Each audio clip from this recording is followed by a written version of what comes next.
Ravi de vous retrouver sur KVTV. Bonsoir et bienvenue à tous dans cette édition d'information dont voici les principaux titres. La grève déclenchée par des syndicalistes pour demander satisfaction dans la plateforme revendicative de l'intersyndicale de l'éducation a été partiellement suivie dans les écoles de Conakry et malgré la perturbation dans certaines écoles, enseignants et élèves étaient présents. Détails à suivre. Chaque 1er décembre est considéré comme la journée mondiale de lutte contre le VIH-Sida. Pour 2025, le thème est surmonté les perturbations, transformer la riposte au sida. Malgré la baisse du financement, l'OMS a annoncé l'utilisation d'un antirétroviral injectable 2 fois par an comme option supplémentaire pour la prévention du VIH. Et puis, volet sport, du 28 au 30 novembre 2025, Abidjan a vibré au rythme du judo africain. La Guinée a pris part à la compétition et rentre avec des médailles d'or. Le point de notre envoyé spécial dans un instant. C'est tout pour les titres.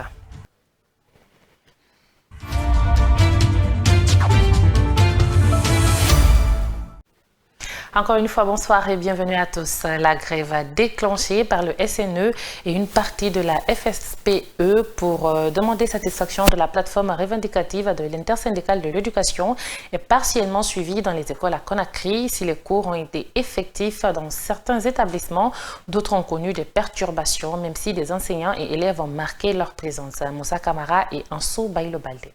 Hadja Aïcha-Ba de Yimbaya, dans la commune de Bissia, les cours ont bien eu lieu ce lundi 1er décembre 2025. Élèves et enseignants étaient tous présents dans les salles de classe. Cette grève, le moment est mal choisi. C'est la raison pour laquelle moi je suis en classe aujourd'hui.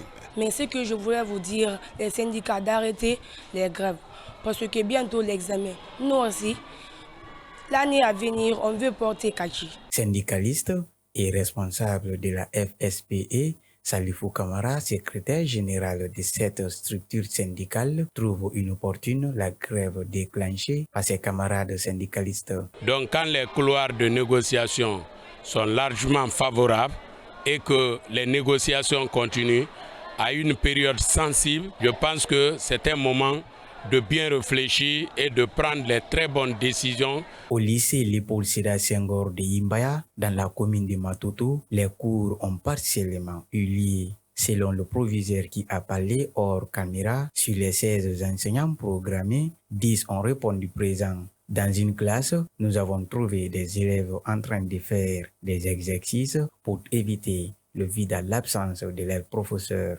Non loin, au collège Yagin et Fodé, les cours avaient bien démarré avant que les jets de pierre ne commencent. Ce matin, les cours se sont déroulés correctement au sein de mon établissement, le collège Yagin et Fodé. Il y avait 20 groupes pédagogiques programmés et sur les 20 groupes pédagogiques, nous avions enregistré la présence de 19, c'est-à-dire sur 20 professeurs programmés. Il y a eu 19 qui ont répondu à l'appel. Au sein du collège, il y a eu la débandade et les cours ont été perturbés à 11h de ce lundi 1er décembre 2025. Je vous l'annonce en titre, la journée mondiale de lutte contre le VIH-Sida est célébrée le 1er décembre de chaque année. Le thème de cette année est surmonter les perturbations, transformer la riposte au sida. Il met en lumière les défis actuels dans la lutte contre la maladie. Commentaire à Mamadou Tanouba.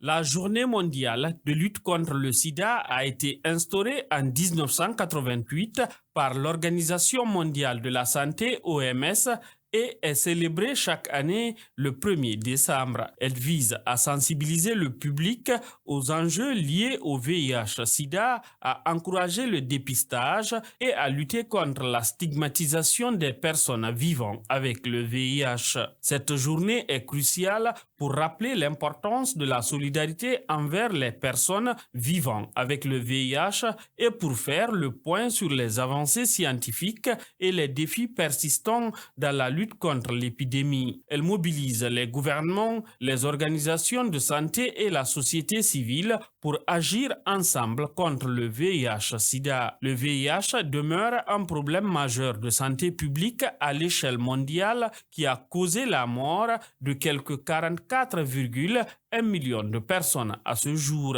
La transmission se poursuit dans tous les pays du monde. On estime qu'environ 40,8 millions de personnes vivaient avec le VIH à la fin de l'année 2024, dont 65% dans la région africaine selon l'OMS. En 2024, environ 630 000 personnes sont décédées de causes liées au VIH et 1,5 million de personnes ont contracté une infection à VIH. Il n'existe pas de traitement curatif de l'infection à VIH. Cependant, grâce à des mesures efficaces de prévention, de diagnostic, de traitement et de soins, y compris pour les infections opportunistes, l'infection à VIH est devenue une pathologie chronique gérable et les personnes touchées peuvent vivre longtemps et en bonne santé. Restons toujours dans le volet santé. Ce dimanche à Conakry, une marche bleue pour la campagne de sensibilisation sur les cancers masculins a été organisée dans la commune de Ratoma. À l'occasion de cette première édition, la campagne de sensibilisation de Novembre Bleu était entièrement consacrée à la lutte contre le cancer de la prostate chez les hommes. Une foule composée de médecins, de sportifs, de responsables d'associations ainsi que de partenaires de l'événement a répondu à l'appel des organisateurs pour soutenir cette cause de santé publique. Bangale Camara. C'est l'esplanade du Prima Center qui a servi au regroupement des marcheurs venus de différentes structures et associations sportives. Après les exercices d'échauffement, l'impressionnant cortège des marcheurs accompagnés des agents de sécurité et des services sanitaires a pris la direction du centre émetteur de Kipé, en passant par la forêt de Kakimbo, le terrain de proximité de Kipé, avant de revenir au point de départ. En tout, une distance de 4 km parcourus. Objectif de cette marche, sensibiliser la population sur les dangers de cancer de la prostate. L'objectif principal de cette marche, d'abord, c'est une mobilisation que nous avons faite. Cette mobilisation va dans le sens de la sensibilisation et du dépistage et faire connaître la maladie à nos populations. C'est pourquoi nous avons fait la marche, pour que tous ceux qui nous voient marcher, qu'ils sachent qu'il y a une maladie qui s'appelle le cancer de la prostate et qu'en sensibilisant nos populations, on peut guérir cette maladie, que ce n'est pas une fatalité. Hommes, femmes, jeunes, enfants, autorités administratives et locales, tous vêtus de t-shirts bleus, ont passé des messages à travers cette marche sur l'importance du dépistage précoce. Seul moyen efficace pour réduire le taux de mortalité lié au cancer de la prostate. En fait, comme c'est la journée de sensibilisation contre la prostate, le cancer masculin, ça nous a permis de connaître qu'est-ce qu'il faut faire pour le dépistage. Il faut aller très tôt pour le dépistage. Et une fois le dépistage à l'hôpital Ignace Dine, vous allez savoir votre statut. Et si votre statut, vous le connaissez, vous allez savoir qu'est-ce qui va être fait pour la suite. Durant le parcours, les organisateurs ont insisté sur la nécessité de briser les tabous autour de ce sujet encore trop souvent ignoré. Ils parlent de l'organisation des dépistages gratuits dans les prochains jours. Et les prochaines étapes, il y aura le dépistage volontaire gratuit qui va continuer à l'hôpital national Iansdine. Nous allons continuer la sensibilisation dans les communautés afin de permettre à la population, à nos parents, à reconnaître cette maladie et à aller se faire dépister. Le cancer de la prostate est une maladie dans laquelle les cellules anormales se développent de façon incontrôlée dans la partie génitale de l'homme, mais souvent négligée sur nombreux citoyens. Cette marche bleue rappelle donc que le cancer de la prostate n'est pas une fatalité et que la prévention demeure la meilleure arme. Et puis à Boké, une cérémonie de remise des kits et certificats aux 15 bénéficiaires d'un projet a eu lieu ce week-end. Une initiative de l'ONG Les Icônes de Guinée qui a pour objectif l'insertion socio-professionnelle des femmes en situation de chômage. Reportage à Guy Babari et Ousmane Kamara. Pendant 60 jours, ces femmes récipiendaires ont bénéficié des formations sur la cuisine, la pâtisserie et la boulangerie. Dorcas Siao Mansare, bénéficiaire, a au nom des participantes remercié les initiatrices. Nous sommes fiers de faire partie de cette communauté et nous sommes prêts à relever les défis qui nous attendent. Nous sommes convaincus que cette formation nous permettra de nous épanouir et de contribuer au développement de notre communauté. Je voudrais également remercier nos parents et nos familles pour leur soutien et leur encouragement tout au long de cette formation. Présent à cette cérémonie, le parrain Ahmed Kanté, administrateur général de la société AGBD-AGIC, a remercié et félicité les organisatrices avant d'encourager toutes les femmes guinéennes pour leur autonomisation.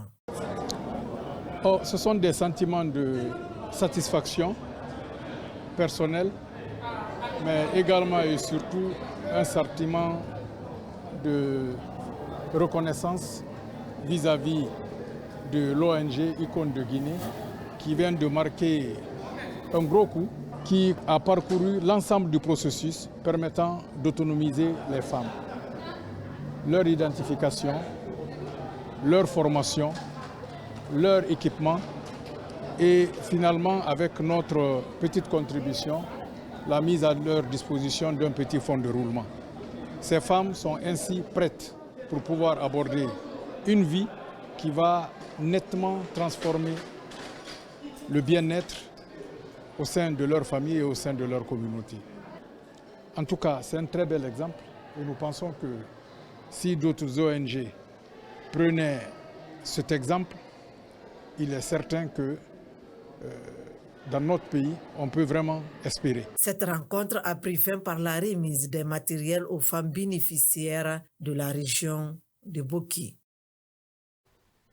Restons avec le registre autonomisation des femmes. Après l'étape de Kankan, la Fondation Orange Guinée a poursuivi son engagement en faveur de l'épanouissement économique et social des femmes, ainsi que la formation des responsables et élèves des écoles numériques de la préfecture de Dabola.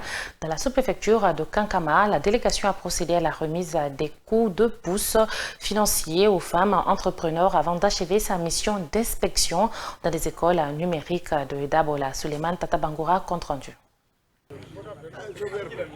Ici à Kankama, situé à plus de 40 km du chef-lieu de Dabola, les femmes, élèves, encadrants et autorités locales se sont fortement mobilisées à la maison digitale pour accueillir la délégation de la Fondation Orange Guinée et son partenaire Chilfond.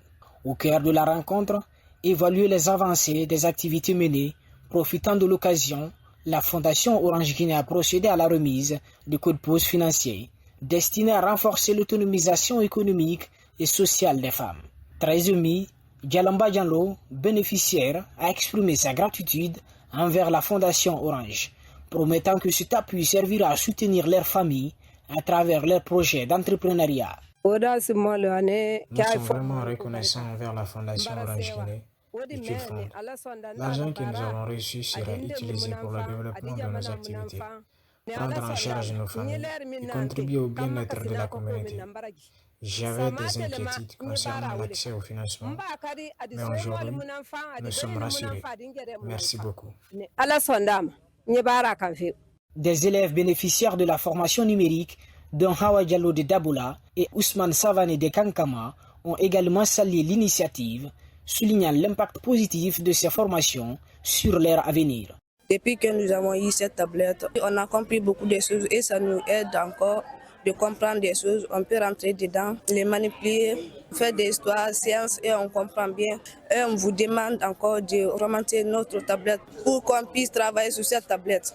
Je vous remercie. On a compris comment connecter Wi-Fi avec téléphone. Ça va nous permettre de comprendre quelque chose, à faire les exercices qu'on n'a pas compris en classe. Je remercie Fondation Orange Guinée. Même satisfaction du côté des encadrants, Ibrahim Amara, enseignant à l'école primaire Saïd Zahir de Dabola, et Aboubakar Yari Kamara, secrétaire de la délégation spéciale de Kankama, se disent encouragés par l'engagement de la Fondation Orange Guinée et de Chilfond pour le développement communautaire et l'amélioration des conditions d'apprentissage.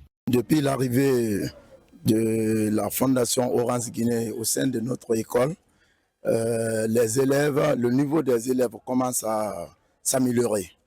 Parce qu'auparavant, les élèves ne connaissaient pas utiliser les tablettes.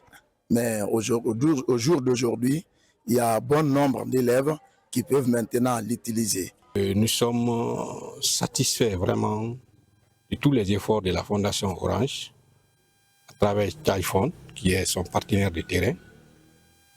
Et au fait, Orange investit sur le capital humain. capital humain dans son éducation, sa formation, son appui technique et financier. Tout cela contribue, n'est-ce pas, favorablement au développement. Cette démarche s'inscrit dans la volonté de la Fondation Orange Guinée de parvenir à faire du programme d'autonomisation des femmes un véritable levier d'inclusion, d'émancipation et de progrès social, tout en participant à la formation numérique des élèves. Dans la mémoire et la culture, les descendants du Waliou de Ndama, Feu Kerno Ibrahim Ndama, ont officiellement lancé les activités d'une fondation dédiée à ce résistant colonial. À travers leur initiative, ils sollicitent la reconnaissance de leur arrière-grand-père au même titre que les autres résistants coloniaux guinéens. Le ministre de la Culture et de l'Artisanat a été le président d'honneur de la cérémonie. Ansou Baïlobalde. La vision de créer la fondation Kerno Ibrahim Ndama est bien claire. Les initiateurs veulent la reconnaissance de ce résistant colonial guinéen pour tout ce qu'il a fait pour la nation. Ce Waliou de Ndama est décédé au Congo où il est enterré au début des années 1900. Ce dimanche 30 novembre 2025, les activités de Fotida ont été officiellement lancées à Conakry. L'objectif ici, d'abord, la première des choses, c'est de retracer l'histoire du Waliou de Ndama. On a tendance que c'est une histoire qui est cachée, qui n'est pas reconnue parce qu'il ne reste pas sans savoir que tous les autres résistants, si vous voulez, ont été reconnus, étant donné que lui aussi il a été parmi ces résistants-là. Pour la reconnaissance de ce Waliou, ses descendants font des recommandations auprès de l'État. Monsieur le Président, la Fondation souhaiterait, pour son lancement, porter à votre connaissance que la famille et tous les descendants ont la volonté, le souhait et formulent les prières que l'illustre disparu soit réhabilité par les enseignements. Ça veut dire d'intégrer ses œuvres, la connaissance de son histoire, de son combat à travers les enseignements secondaires et préuniversitaires et universitaires. Nous souhaitons également sa réhabilitation par la pierre. Un message bien noté par le ministre de la Culture et de l'Artisanat, président d'honneur de l'événement. J'ai pris bonne note des sollicitations formulées par l'honorable Sidiki Diallo et je vous promets que nous allons continuer à nous battre pour que la mémoire du Waliou de Ndama ne s'éteigne jamais. Kerno Aliou Ndama est né en 1824 à Gawal et est décédé en 1902 au Congo-Brazzaville. La cérémonie marquant le lancement des activités de la Fondation en sa mémoire a connu la présence massive de ses descendants, petits-fils et des invités de marque. Sport à présent. Abidjan a été du 28 au 30 novembre 2025 le centre de judo africain. Le palais des sports de Treichville a accueilli l'Abidjan Judo Open, offrant aux Guinéens l'occasion de montrer l'étendue de leur talent. Seniors, juniors et cadets ont répondu présent avec un bilan globalement encourageant pour la Guinée qui a clôturé la compétition avec des médailles d'or. Compte rendu de Hassan Diallo.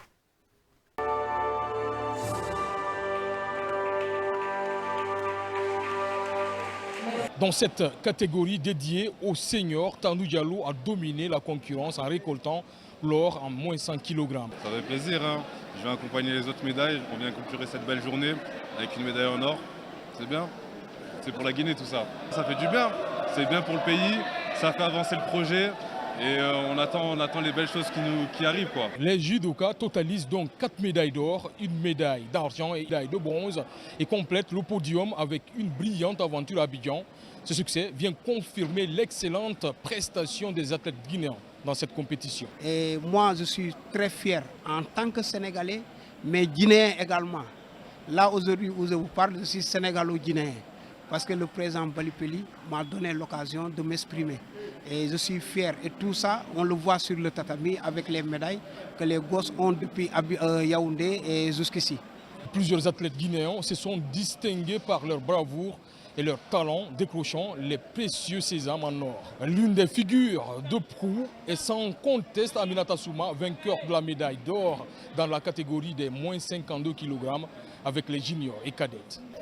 Je suis vraiment ravie de remporter encore 2 fois la médaille d'or. Et encore hier, on a hissé notre hymne national ici.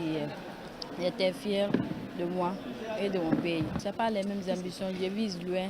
J'aimerais être une championne du monde. J'aimerais participer dans des grandes compétitions et représenter mon pays et la couleur de notre drapeau. Vraiment, je suis très content du résultat de mes athlètes. Aujourd'hui, quand on te dit que tu dois te rencontrer avec un Guinéen, je jure sur l'honneur, tu ne peux pas dormir. Parce qu'aujourd'hui, les enfants, ils sont en train de faire la fierté de la Guinée, l'honneur du pays. L'édition 2025 de l'African Open d'Abidjan illustre que le judo guinéen est sur une trajectoire ascendante. Cette démonstration d'efficacité traduit la régularité des judokas guinéens. Leur maîtrise technique et tactique, mais aussi le travail méthodique des structures d'entraînement locales qui privilégient le développement de la puissance, de la précision et de la lecture du combat. Nous poursuivons ce journal avec le volet campagne électorale pour la présidentielle. Le mouvement de soutien Wotanka a organisé ce dimanche une cérémonie pour soutenir les idéaux de Mamadi Doumbouya, candidat du GMD, une initiative marquée par la présence de plusieurs personnalités, notamment la directrice de campagne de la commune de Dixine et le parrain du mouvement, Edouard Koundounou. Khadija Kaba et Bangali Kamara. C'est dans une ambiance festive et conviviale que le mouvement de soutien Wotanka Allah a organisé une cérémonie de soutien en faveur du candidat Mamadi Doumbouya pour l'élection présidentielle du 28 décembre 2025. Awa Oulare, présidente du mouvement, a remercié chaleureusement tous qui ont répondu à l'appel, saluant leur mobilisation et leur attachement aux idéaux de Mamadi Doumbouya.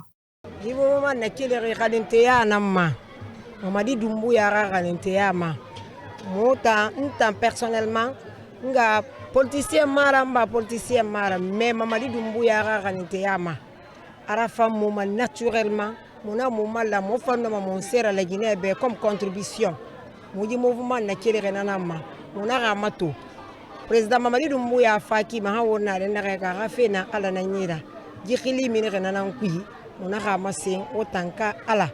Donc on a pris quel fait mon a follow 2023 fin 2023 on a rien tout mon a fari. Donc to Kenya ma bara sewa bara nyelari dixini nyamara nare fanfare mu accompagner mu bara nyelari nara bara nyelari mu parrain fa na bara na ba mu be mu soutenir fi ham mon a rien tout. De son côté, Alpha Silla, membre du mouvement, salue cette initiative qui, selon lui, s'inscrit dans la logique de soutien des idéaux du candidat Mamadi Doumbouya. Abara findi mbenyala ngirato parce que mon année be qui Dixine Guinée fait mon falama nere khambra ne tire mo set mabe anu takui Guinée anu mouvement président monsieur Edouard Koundounou anu la présidente du mouvement Wotanka Allah. Présent à cette cérémonie, Edouard Koundounou, parrain du mouvement Wotanka Allah, a renouvelé son engagement derrière le général Mamadi Doumbouya, candidat du GMD. Il a par ailleurs invité les citoyens à voter massivement pour Mamadi Doumbouya. Le mouvement Wotanka Allah est un mouvement de soutien aux idéaux du président de la République et qui, en cette phase de campagne, opère une reconversion pour soutenir le candidat Mamadi Doumbouya. Alors, nous venons en ce jour d'organiser avec Guinée Ensemble et sous l'égide du directoire communal de campagne, venons de lancer le ton, la victoire du président, aussi bien à Dixine qu'à l'intérieur du pays. Et c'est une campagne qui va se dérouler en plusieurs phases. Cette opération en est le lancement. Et après, nous ferons du porte-à-porte pour passer plus d'informations, pour vulgariser les acquis du président et bien évidemment apprendre à ceux qui n'en ont pas la connaissance à voter. Le mouvement Wotanka Allah entend poursuivre sa mobilisation de proximité en faveur du général Mamadi Doumbouya à travers des actions sur le terrain dans les quartiers de Conakry. Le président du parti Rassemblement National pour le Développement, PNRD, déclare son soutien au candidat Mamadi Doumbouya pour l'élection présidentielle de décembre 2025. Sekouba Diakité a fait ce choix après le rejet de sa candidature par la Cour suprême. Mamadou Tanouba. Suite au rejet de sa candidature à la prochaine élection présidentielle prévue le 28 décembre 2025, le président du Parti du Rassemblement National pour le Développement, PRND, a choisi son candidat parmi les 9 retenus. Il s'agit du candidat Mamadi Doumbouya avec sa structure Génération pour la modernité et le développement GMD. Cette déclaration a eu lieu à l'occasion de cette cérémonie solennelle qui a réuni les cadres, militants et sympathisants du PRND. Ici, ça a été le lieu d'un défilé de candidats afin de requérir, afin de solliciter notre soutien, considérant notre vision, notre idéologie, notre projet de société, partant de nos différentes stratégies, de nos différentes analyses, nous avons décidé de suivre, de soutenir la candidature de M. Mamadi Doumbouya. Devant la presse, le président Sekouba Diakité a expliqué les raisons de cette décision, évoquant la nécessité d'unir les compétences et de renforcer le poids de leur action sur l'échiquier national. Chaque parti politique a sa stratégie. Nous ne sommes pas un parti qui s'inscrit dans une posture systématique opposition. Nous ne sommes pas ce parti-là. Nous sommes un parti qui veut se battre pour la Guinée. Nous sommes un parti qui veut se battre avec tous ceux qui veulent que la Guinée parte en avant, que la Guinée puisse se hisser au rang acceptable dans le concert des nations. Nous sommes ce parti. Ce ralliement est un signal d'ouverture et de consolidation selon le président Sekouba Diakité. Poursuivant, le président du PRND déclare engager un élargissement de sa base électorale et restructurer davantage son action à un moment où les regroupements politiques deviennent un élément déterminant dans la détermination des futures échéances nationales. Et pour finir, ce samedi 29 novembre 2025, le stade préfectoral de Dubrika a vibré au rythme du lancement officiel de la campagne présidentielle de Hadja Makale Camara, candidate du Front pour l'Alliance nationale. Dans une ambiance festive, militants et sympathisants vêtus de blanc ont réservé un accueil chaleureux à leur candidate entre chants, danses et démonstrations enthousiastes de soutien. Reportage à Germaine Manzaré. Originaire de Dubrika, la présidente du parti Hadja Makale Camara a choisi sa ville natale pour lancer officiellement sa campagne électorale. Dans son discours d'ouverture, elle a insisté sur l'unité nationale, le rôle central de chaque citoyen dans la construction du pays et a rendu un vibrant hommage aux femmes pour leur contribution essentielle à la société.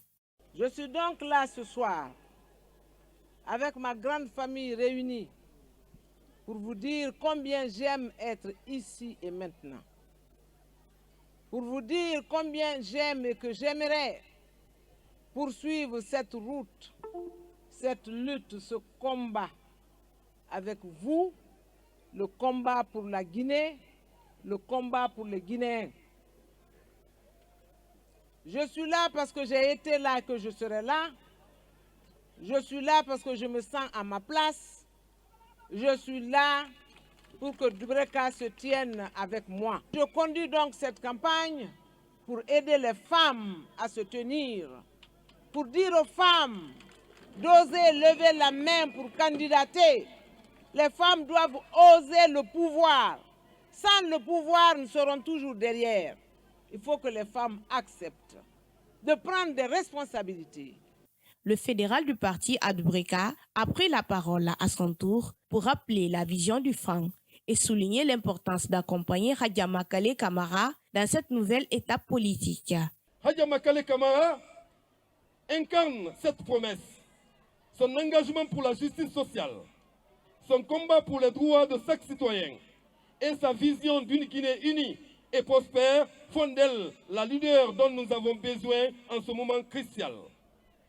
Elle est l'incarnation de l'espoir pour toutes les femmes et tous les hommes qui aspirent à un changement réel et durable. Le directeur de campagne, El Hadja Ibrahima Souri Kamara, a ensuite mis en avant les qualités personnelles de la candidate en évoquant la solidité de son parcours et la légitimité de sa candidature. Ça montre déjà qu'elle a une certaine expérience dans ce domaine-là.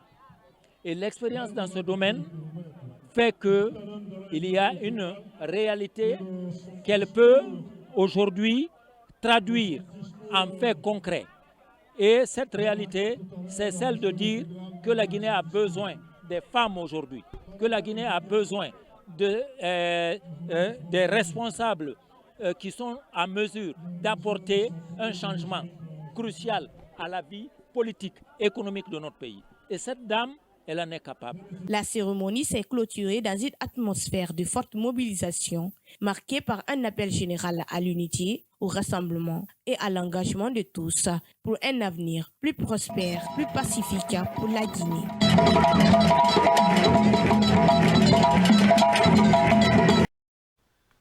Et voilà, c'est la fin de cette édition d'information. Merci à tous de l'avoir suivi. Bonne suite de programme en compagnie de KV TV. Au revoir.